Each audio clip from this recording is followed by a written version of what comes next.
Hello and welcome to today's episode of TSARP. I'm your host, Andrew Weir, and today our co-hosts are Sam and Steven. Hi, Sam. Everybody. Everyone.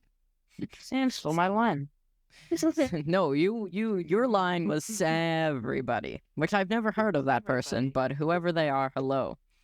So today, our topics include out brackets, because tonight, or midnight tonight, is when the submissions close. So if you are competing in out brackets, make sure you have your game submitted.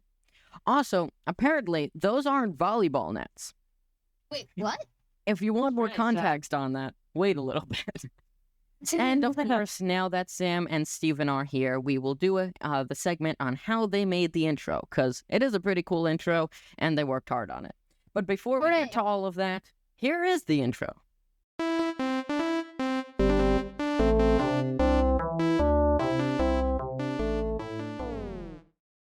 So that was the intro. If you guys didn't know, I say this every episode. I'm not even going to say it. Okay, fine, I am. If you didn't know, we have an intro now. So, Steven, if you want to kick it off with how you made the audio. So, a simple program that is on the website. Yep. It's called Beatbox. My friend Lewis introduced it to me. And, you tap your mouse to place blocks, and each block is a different note. There's many instruments you can choose from, and it's really simple to use. I love it. It's like music to my ears. No kidding. Yeah, it's a really cool program. I remember at Coding Club, actually, Lewis told us all about it. This was last year. I heard about it last year, so did all of us. And I remembered it, and I was like, that's a cool program. So I said to Steven, I was like, you've done some stuff in it. Can you make us like intro, or like a sound intro? And I was like, Sam, like, can you make the visuals? And then he was like, sure. Oh wait, we already have something, which I didn't remember. But it looks a little bit like this. You've all seen it. But Sam, so how did you actually make it? So I use the Hatch app, and I just use pretty much its basic vector editor, and Google Fonts, for, of course, the TSARP text. Andrew sparked the idea a while ago of like just typing it in, and I had all the assets, so it just worked out really well. Wow. Yeah, it looks awesome. I just realized, hey, I haven't favorited and uniqued it. There we go. Sam just made this public. That wasn't that I didn't actually do it. That I'm the first one. And there we go. And it's 22 views. Yeah, probably all you though. So our main topic of today, and which has been for the past week, is of course out brackets, which there are already a bunch of submissions. 2 just came in like the last 15 minutes. We got another sprite editor. There's now 4 attacks on sprite editor and another hatch, so that's 8 attacks on hatch. And I'm still the only one on Python. I think you're going to win by default. I'm probably going to win by default, which is pretty sad because I wanted to win just, like by making a good game. But then Sam's like, no. You scared away the competition, which, thank you, Sam. That makes me feel better. We've been talking about for the past few days about uploading your logo. It's kind of late now.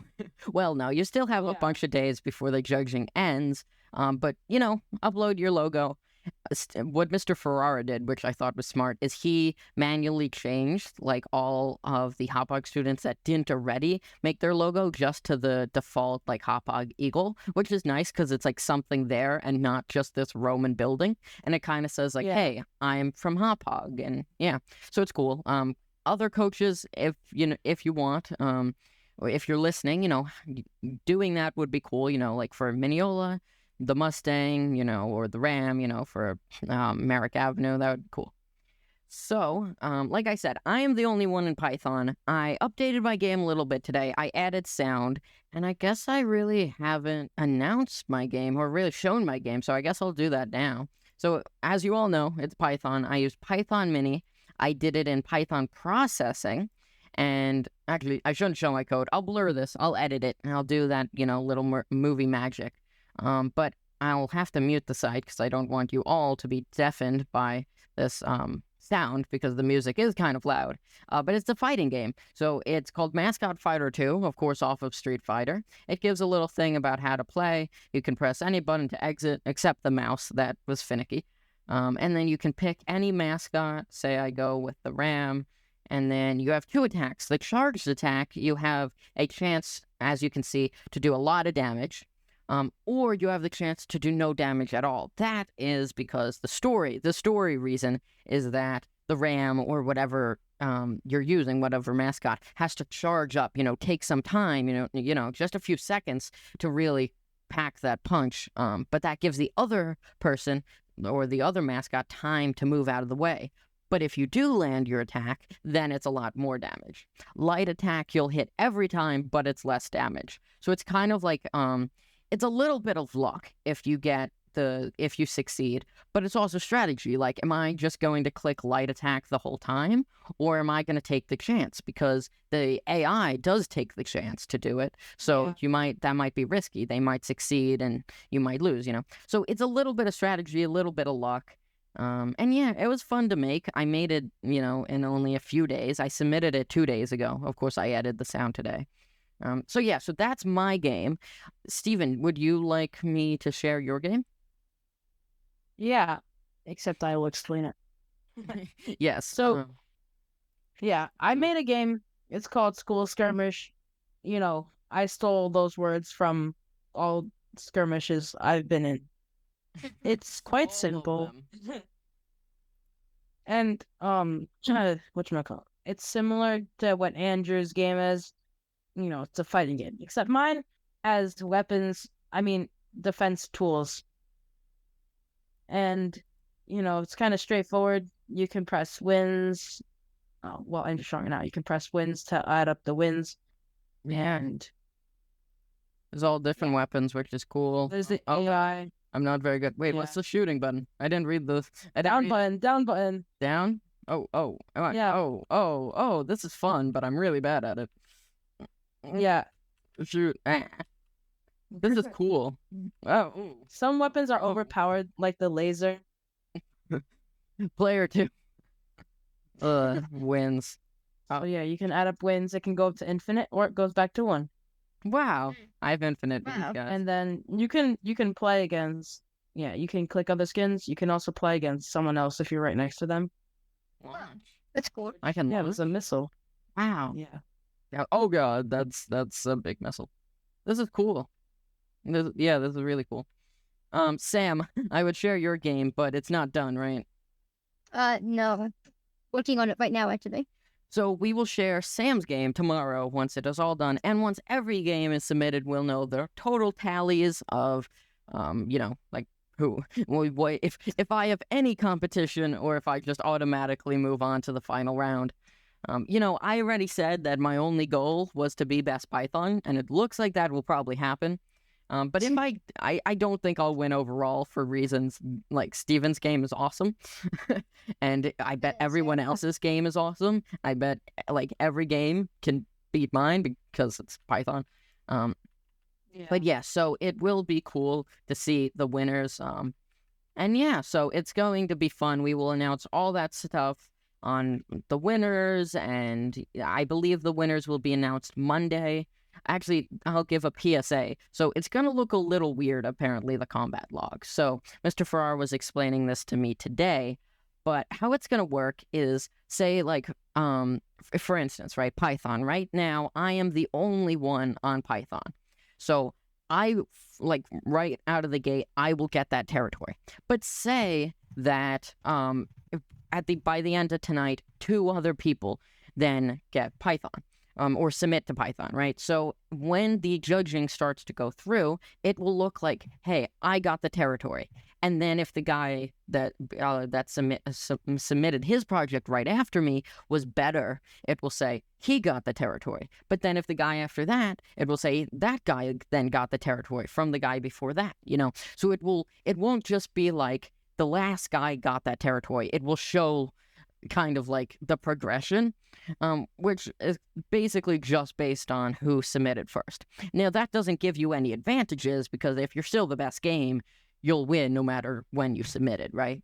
So for Hatch, that's going to look pretty weird because, Stephen, you were the first ones to submit. So it will say, you got the territory. But then the guy after that maybe isn't as good. So you defended against him. And then the next guy up. So that's what the combat log is going to be. It's not just going to be 3 attacks. It's going to be all these different attacks of people going against each other. So, of course, the majority of people have not submitted, but there are a decent amount. There's 13. So we're waiting. I believe there's a total of 45 participants. Yeah, I was wondering if if the full amount from every school did participate. There are these extra territories to the sides. I guess those were just there. I don't really know. I guess in case they were extra or something. I don't know why those are there. But I believe every school has exactly 15. So yeah, so it will get announced who the winner is about Monday, I believe at 12 o'clock. You'll start either seeing them go through or it will finish up. I don't really know. Maybe I could get some more info about that. So we mentioned at the beginning of today's episode that there are some skill dashes going on. So this was the Sayville Skill Dash. It was an inter-district skill dash. There were no other schools. It was just Sayville. Yeah, some kid won really quickly there. That's funny. He won from the beginning. That guy must be the best in their school. I'm surprised. It happened at 10 something a.m. Oh, interesting. Interesting. Huh. Yeah, I do see that now. So I guess, it's an hour long. So I wonder if it was an extended class period or something, or maybe from their class period into their lunch or something like that. This is kind of a Kidoyo glitch. Alert, Kidoyo. You see, it gives the numbers during the replay. In the replay, you already know who won, and that yeah, this is weird. So this was one of the hackathons. I don't know if the other one was a skill dash. It might have been a skirmish or something, or just a mini hack. But this was Dev was saying that there were 5 total schools participating in hackathons. So 3 from out brackets and then 2 here. This was obviously one school, so there was probably either a skill dash or a mini hack in that other school. We don't have a lot of info on that. I could not find anywhere the replay of that. If we do get that, we'll talk about it tomorrow. So, thank you all for listening, and we will see you tomorrow. Bye-bye. Bye, random people on the internet. Bye.